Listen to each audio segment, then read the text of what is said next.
पूरी दुनिया पे 340 ट्रिलियन डॉलर का कर्ज है और पूरी दुनिया की टोटल अर्निंग सिर्फ 100 ट्रिलियन डॉलर है। मतलब कर्ज कमाई से 3 गुना ज्यादा।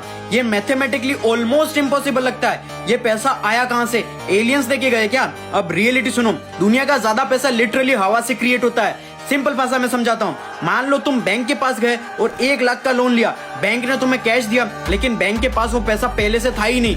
बैंक बस कंप्यूटर में एंट्री करता और पैसा क्रिएट हो जाता।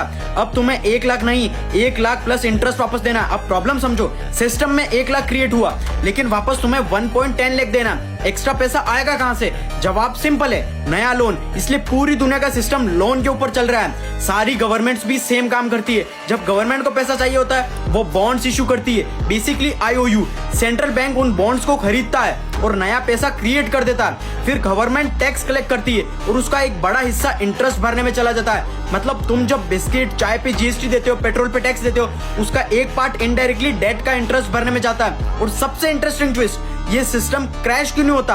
क्योंकि अगर सब कंट्रीज एक साथ बोल दे हम कर्ज वापस नहीं देंगे, तो पूरा ग्लोबल फाइनेंशियल सिस्टम कोलैप्स हो जाएगा। इसलिए डेट खत्म ही नहीं होता, बस नए लोन से पुराना लोन चलता रहता है। और फनी पार्ट लेकिन खतरनाक पार्ट सुनो, सिस्टम कंज्यूमर को फंसाता है। EMI पे फोन, EMI पे बाइक, कार, EMI पे सब कुछ, EMI पे वेकेशन, और धीरे धीरे तुम्हारी सैलरी का आधा हिस्सा EMI और इंटरेस्ट में चला जाता है। तुम्हें लगता है फोन तुम्हारा है, लेकिन रियलिटी में तुम फोन के नहीं EMI के गुलाम बन चुके हो। भारत के लोग खासकर, क्योंकि फाइनेंस का नॉलेज 1% नहीं होता। इसलिए मुझे फॉलो करते हैं वो स्मार्ट लोग एक रूल फॉलो करते हैं, कंज्यूमर मत बनो, इन्वेस्टर बनो, प्रोड्यूसर बनो। जो सिस्टम समझ गया वो इस माया जाल में कभी फंसता ही नहीं है। ऐसे और बिजनेस कंटेंट के लिए मुझे फॉलो जरूर कर लेना।